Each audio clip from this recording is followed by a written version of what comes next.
अज्ञानी जीव फूला नहीं समाता है कि हमारे जीवन के 25 शरद व्यतीत हो गए, अब हम 25 वर्ष के हो गए। कौन सा जन्म मनाते हैं? 25 में रजत मनाते हैं, और 50 में स्वर्ण मनाते हैं, 75 में हीरक मनाते हैं, और शताब्दी मनाने का सौभाग्य तो बहुत से कम लोगों का है। वेद के बहुत बड़े विद्वान थे, आप लोगों ने नाम सुना होगा, शातवलेकर जी। नाम सुना? महाराष्ट्र के थे, अपने समय के मूर्धन्य वेदों के विद्वान थे।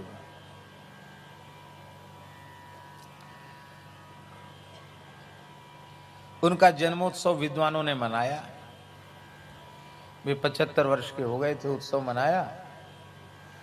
और वक्ता जो भी आते हैं, पूरे देश के विद्वान आए थे, काशी प्रयाग सब जगह से लोग गए थे, दक्षिण से भी आए थे। श्रौत विषय के, वैदिक विषय के प्रायः बड़े बड़े पंडित सब वहां पहुंचे थे। तो सबने अपने वक्तव्य में यही कहा कि हम प्रार्थना करते हैं कि शातवलेकर जी शतायुष्य प्राप्त करें। केवल 75वां जन्मदिवस ही नहीं, इनका 100वां जन्मदिवस भी हम लोग मनावें। प्राय सब लोग यही कहते ही हैं। जन्मोत्सव के उपलक्ष्य में कोई जाएगा तो यही कहेंगे कि जातक दीर्घायु हो। अंतिम में शातवलेकर जी ने बोले देखो, हम तो 100 वर्ष जीवन के पूर्ण करने वाले ही हैं, पक्की है ये बात। लेकिन आप लोग जो हमारा अभिनंदन करने आए, आप लोगों में से हमें उस समय 100वें जन्मदिवस की बधाई देने के लिए कौन कौन उपस्थित रहेगा, सो बताओ। आप सब कह रहे हैं 100वां जन्मदिवस, तो आप लोग कौन कौन उस समय उपस्थित रहेंगे, आप लोग बताइए। सब मौन हो गए।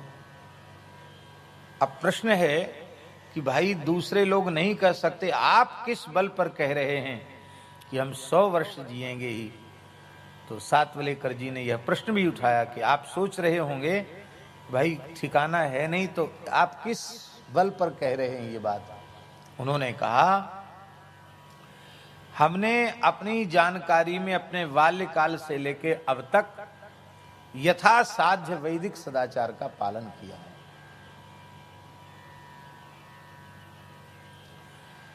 हमने कोई काम अब तक ऐसा नहीं किया शास्त्र विरुद्ध जिसके कारण हमें ग्लानि हो। हमने समय से संध्योपासन किया है, और हम 3-3 बार सूर्योपस्थान करते हैं। पश्येम शरदशतम जीवेम शरदशतगुम, रोज प्रार्थना करते हैं, वो प्रार्थना व्यर्थ नहीं जाएगी। इसी बल पर हमने कहा, और 100 वर्ष से 2-3 वर्ष अधिक होकर के वो पधारे शातवलेकर जी, और तब तक पूरे स्वस्थ रहे वो।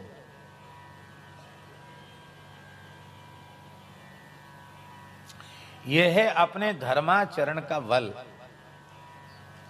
यह है सदाचार का बल। ऐसे लोग कितने होते हैं? 50 वर्ष आग जीवन के व्यतीत हो गए तो हमारा स्वर्ण जन्मोत्सव हो गया। चलो 25 हो गए, 50 हो गए, 75 हो गए। विचार करने की बात यह है कि भगवान ने जो अपने स्मरण के लिए मंगलमय अवसर दिया था, उसमें से हमने 25 वर्ष का समय गंवा दिया, हमने 50 वर्ष का समय गंवा दिया, हमने 75 वर्ष का समय गंवा दिया। और अब जो समय हमें प्राप्त है, उसमें 25, 50 और 75 क्षण की भी गारंटी कोई नहीं ले सकता। तो हमने अपने जीवन की आयु नष्ट कर दी, इसका पश्चाताप होना चाहिए। लेकिन अहंता ममता में आकंठ निमग्न मूढ़ मनुष्य अपनी नाशवान लौकिक उपलब्धियों पर फूला नहीं समाता है, और अपने अमूल्य मानव जन्म को व्यर्थ में नष्ट कर देता है।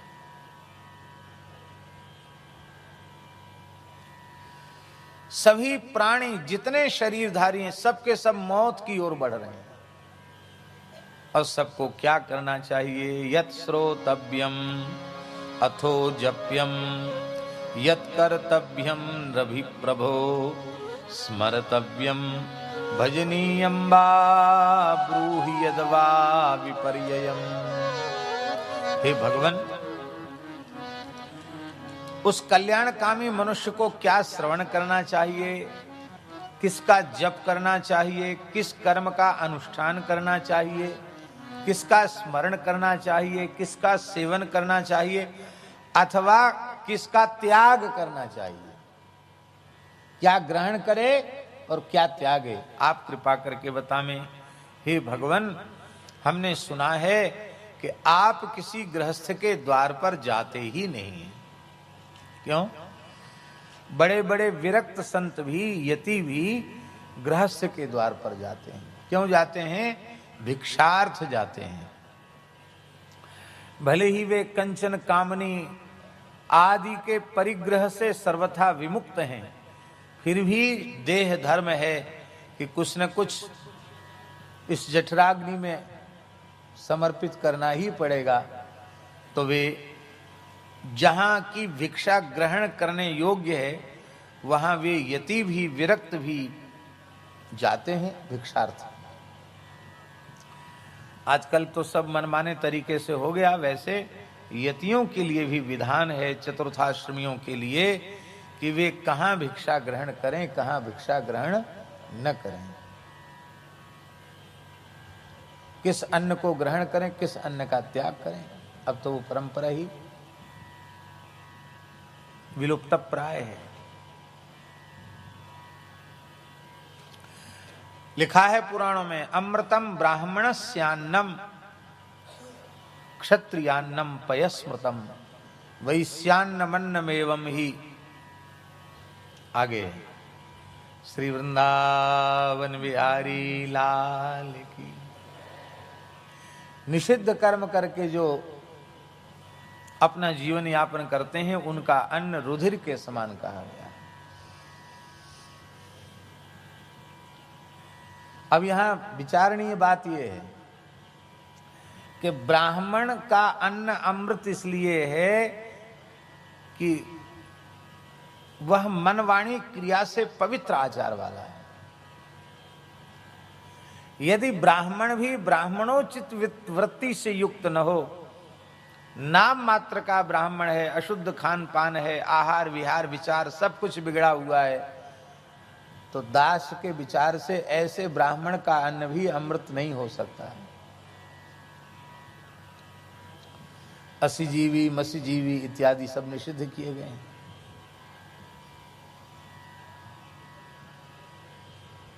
पैसा लेकर पढ़ाने वाले ब्राह्मण का अन्न भी निषिद्ध है।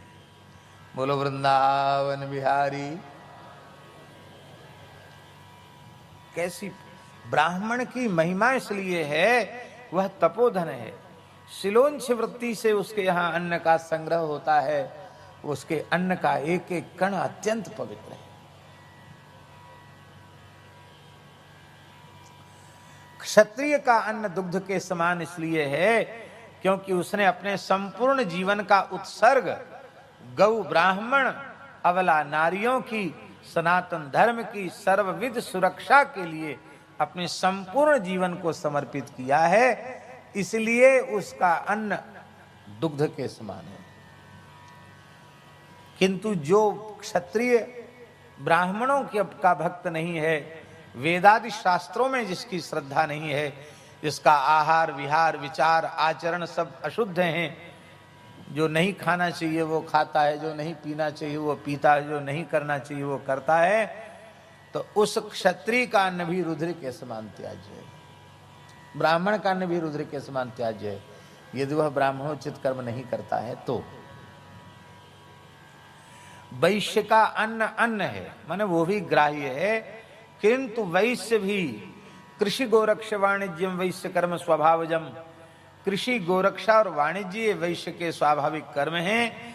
यदि वह द्विजातियों का जो धर्म है उसके अनुरूप आचरण नहीं करता है, शिखा सूत्र धारण नहीं करता है, संध्योपासना आदि नहीं करता है, वल्लभी सुदेव आदि नहीं करता है, और गौ और ब्राह्मण का अपने अन्न धन से पोषण नहीं करता है, गोरक्षा के कार्य में प्रवृत्त नहीं है, तो उस वैश्य का अन्न भी अन्न नहीं है, वह भी ग्राह्य नहीं है।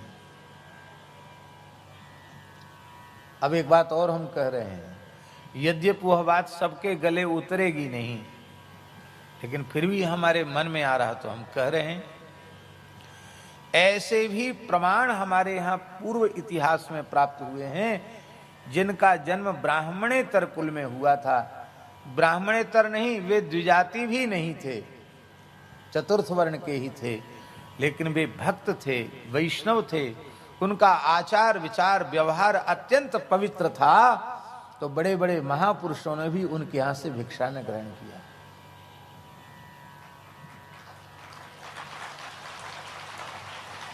इसका मतलब है कि केवल नाम मात्र से किसी की श्रेष्ठता नहीं है।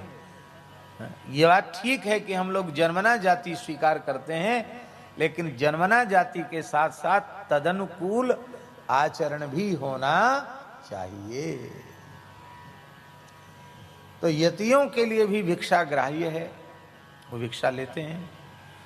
पर परीक्षित जी कहते हैं आप तो भिक्षा ही नहीं लेते हैं, आप तो केवल वायु का आहार करते हैं, तो ना आपको अन्न चाहिए ना आपको जल चाहिए, तो भिक्षा तो आपको लेनी नहीं है। आप अपने में रमण करने वाले, अपने आप में ही संतुष्ट रहने वाले हैं। आपको किसी अन्न जल फल फूल आदि के द्वारा अपनी क्षुधा की निवृत्त करने की आवश्यकता नहीं है। आप किसी गृहस्थ के द्वार पर क्यों जाएंगे? कथनचित किसी सदगृहस्थ का भाग्योदय हो जाए और आप उसके अतिथि बन जाएं, उसके गृह द्वार पर आप उपस्थित हो जाएं, और वह अत्यंत आग्रह करे आपके चरणों में प्रणिपात पूर्वक कि भगवान, मैं यह अवसर अपने जीवन का जाने नहीं दूंगा। आप जैसे यतिचक्र चूड़ामणि यहाँ उपस्थित हैं और आप बिना कुछ भिक्षा ग्रहण किए चले जाएंगे, तो हमारा तो गृहस्थ धर्म ही नष्ट हो जाएगा। हमारे धर्म का लोप मत कीजिए, हमारे धर्म का रक्षण कीजिए। तब आप उस पर ज्यादा कृपा करते हैं, तो बस यही कहते कि चलो ठीक है, उतनी देर तक हम तुम्हारे यहाँ टिक जाएंगे जितनी देर में गैया दुही जाती है। इसका मतलब है कि धारोष्ण दुग्ध की यत्किंचित भिक्षा लेकर हम चले जाएंगे। तो आप किसी को कृतार्थ करते हैं तो धारोष्ण दुग्ध की भिक्षा लेकर के गैया दुही, धार कढ़ी और वस्त्र से पूत करके क्षान करके आपको दे दिया। आपने जितनी इच्छा हुई घूंट दो घूंट पी लिया और आप चल पड़े। उतनी देर आप ठहरते हैं, इससे अधिक आप ठहरते नहीं। इसमें एक बात हम लोगों को समझनी चाहिए, सुखदेव जी की कोटि के अति दुर्लभ महापुरुष किसके द्वार पर जाते हैं? जिसके द्वार पर वेद लक्षणा भारतीय देसी गाय प्रतिष्ठित होती है, उसकी प्रेम पूर्वक श्रद्धा पूर्वक सेवा होती है, वहां सुखदेव जी जैसे महात्मा जाते हैं। आप घर के दरवाजे पे जर्सी बांधोगे, दोगली बांधोगे या भैंस बांधोगे, तो आसुरी प्रवृत्तियां भले ही आपके घर में घुस जाएं, कोई देवता, कोई सात्विक पुरुष, कोई ऋषिकल्प महापुरुष तो आपके यहां प्रवेश नहीं करेगा। अभी कल अंकित जी बता रहे थे, ब्रह्मचारी जी के बटुक अंकित मिश्र ये बता रहे थे कि ब्रह्मचारी गुरु जी, शरीर तो उनका तपोधन थे, दुर्बल शरीर तो था ही उनका, में ठंड लगती तो उनको कंडा से तपाते थे। वे तो भैंस के कंडा से हमको मत तपा देना। अब वो जर्सी दोगली को तो बहुत ही अति निषिद्ध मानते थे, अब भैंस के लिए भैंस के कंडा की अग्नि से हमको तपा मत देना। भारतीय देसी गाय का ही कंडा होना चाहिए। महाभारत में हमने मूल पारायण में एक जगह निशान किया है, तो उतना स्मृति में रह नहीं जाता। श्राद्ध के प्रकरण में लिखा है कि भैंस के दूध दही घी का प्रयोग करते ही श्राद्ध तत्काल नष्ट हो जाता है। हम बड़ाई नहीं कर रहे हैं भैंस की, पर हम यह कह रहे हैं कि भैंस के दूध दही घी के प्रयोग से श्राद्ध नष्ट हो जाता है, पितृकार्य नष्ट हो जाता है, देव कार्य नष्ट हो जाता है। तो जर्सी दोगली जो संकर प्रजाति का पशु है, उससे तो उसको तो हम समझे देखने से भी नष्ट हो जाएगा। वो तो अति अति निषिद्ध है, अत्यंत निषिद्ध है। इसलिए हम प्रार्थना कर रहे हैं, आप लोगों को भगवान ने बड़ी कृपा करुणा करके गंगा यमुना के मध्य में जन्म दिया है। आप महान तीर्थ में प्रकट भय हैं भगवान के संकल्प से, भगवान के अनुग्रह से। तो आप लोग जर्सी दोगली मत रखो, भैंस मत रखो, भारतीय वेद लक्षणा देसी गाय रखो। ये पूरा क्षेत्र गंगा तीरी गाय का क्षेत्र है और यहाँ देशी गाय नहीं दिखाई पड़ रही है। हमारे लिए तो सबसे ज्यादा पीड़ा की बात इस क्षेत्र में आने पर यही है।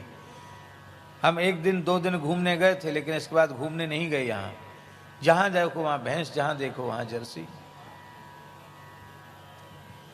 धर्म संघ वाले गुरुजी पढ़ा के आ रहे थे, वृंदावन की बात है। तो धर्म संघ विद्यालय सवेरे 5 बजे पहुंच जाते थे गुरु, रात्रि को 2 बजे उठ जाते थे गुरु।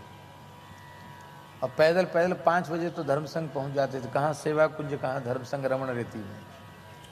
और वहां से फिर पैदल पैदल लौट के आते थे गुरु जी, श्री द्विवेदी गुरु जी। तो हम मध्याह्न में उनके पास पढ़ने जाते थे, प्रतीक्षारत रहते थे गुरुजी आवे। तो फिर गुरुजी का थैला, गुरुजी की छड़ी लेते। बड़ा भारी शौचाचार था गुरुजी का, ओहो क्या कहें। प्रत्येक विद्यार्थी उनकी किसी वस्तु को नहीं छू सकता। जिनके संबंध में उनको बहुत विश्वास होता था कि हाँ ये छू सकते हैं, वही छू सकता था। सब उनका कपड़ा भी नहीं छू सकते थे, उनका थैला भी नहीं छू सकते थे गुरुजी का। तो हम जैसे ही बढ़े उनका थैला लेने के लिए, तो गुरुजी ने इशारा किया,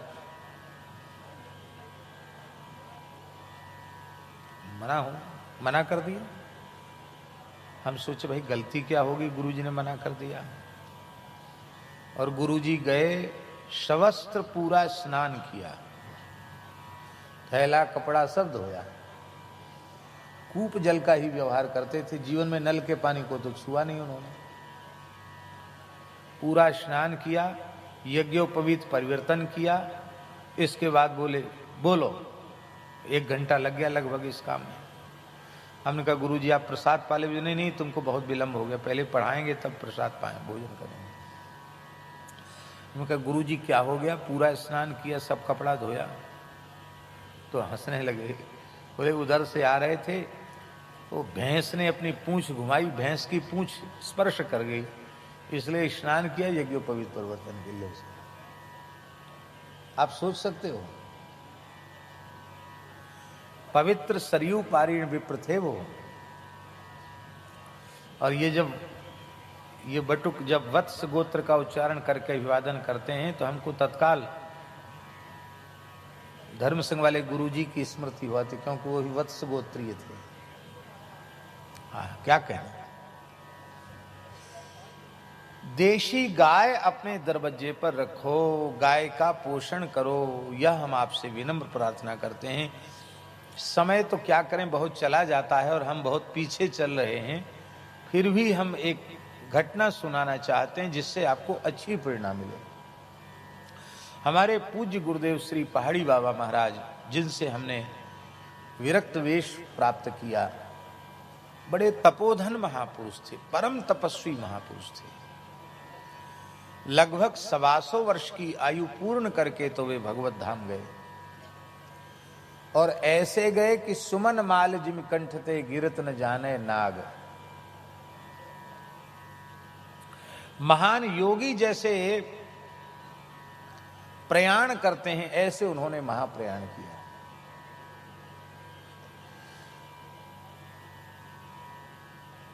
जिस समय नासिक कुंभ में पहली बार हम उनके साथ गए, उस समय भी 100 वर्ष से ऊपर की उनकी अवस्था थी। और जैसे ही वहां पहुंचे नासिक कुंभ में, तो हमसे बोले, शाम को पहुंचे थे छत्ता में, हमसे बोले, हमको नाम लेकर ही बोलते थे, अमुकदास। हाँ महाराज जी।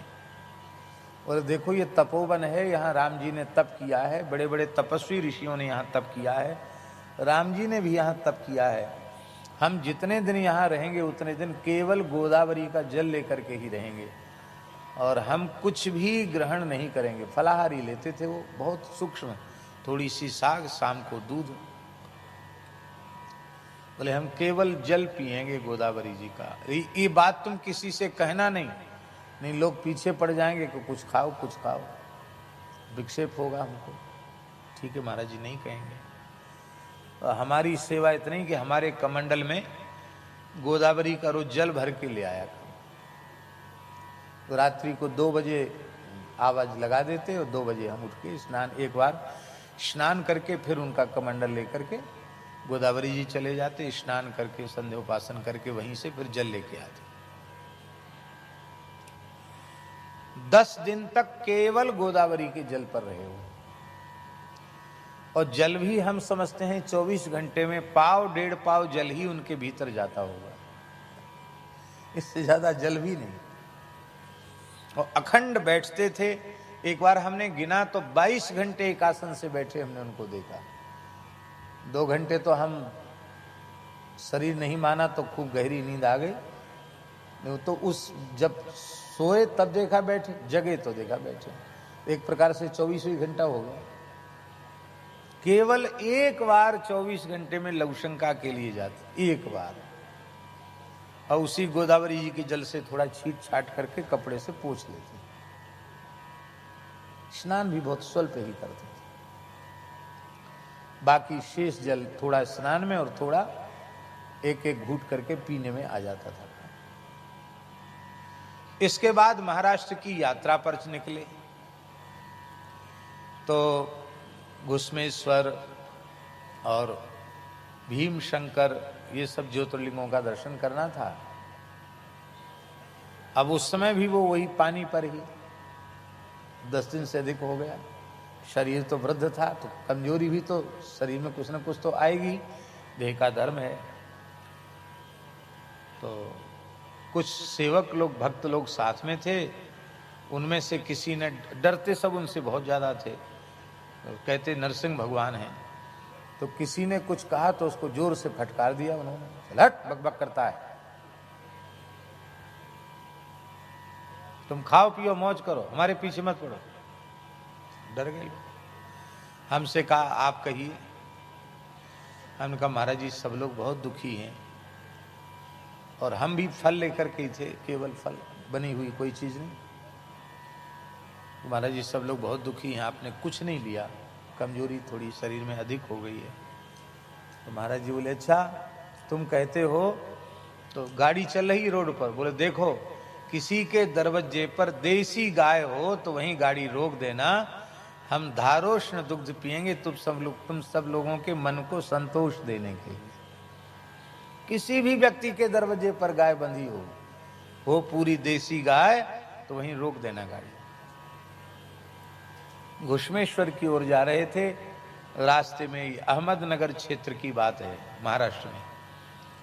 तुरंत गाड़ी रुकी, एक जगह खेत दिखाई पड़ा और ट्यूबवेल चल रहा था, और लाल रंग की सुंदर गैया देसी, शायद 8-10 गाय होंगी।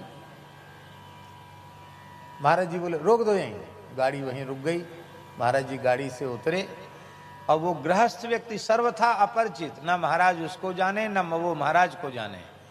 बस देखा कि कोई वृद्ध दिव्य संत हमारे यहाँ आ रहे हैं, तो उसने अपनी गूदड़ी जानते हैं ना, वो किसान लोग कपड़ा वपड़ा सिल करके बना लेते हैं, ऐसी गूदड़ी उसने बिछा दी, और महाराज जी किसी का वस्त्र न छूने वाले उसकी गूदड़ी पर जाके बैठ गए। अब कोई उनका चरण स्पर्श नहीं कर सकता था। उस व्यक्ति ने साष्टांग प्रणाम किया, चरण छुए तो उसको आशीर्वाद दिया। सारे घर परिवार के लोगों ने प्रणाम किया, सबको आशीर्वाद दिया। फिर कुआं के जल से हाथ पैर धोए, मुख धोए, और बड़े प्रसन्न हुए। बोले भैया तेरी धार कब कड़ती है? दूत बोले बस कड़ने का समय है। तो तुरंत धार कड़ी और महाराज जी ने धारोष्ण दुग्ध लिया और लेकर के अपनी झोली में हाथ डाला, उसमें कुछ पैसा निकला, देने लगे तो वो रोने लग गया। बोले महाराज हम पैसा लेंगे आपसे। बोले नहीं नहीं नहीं, ये गौ माता की सेवा में लगा देना। बोले नहीं नहीं भाई हम तो नहीं लेंगे।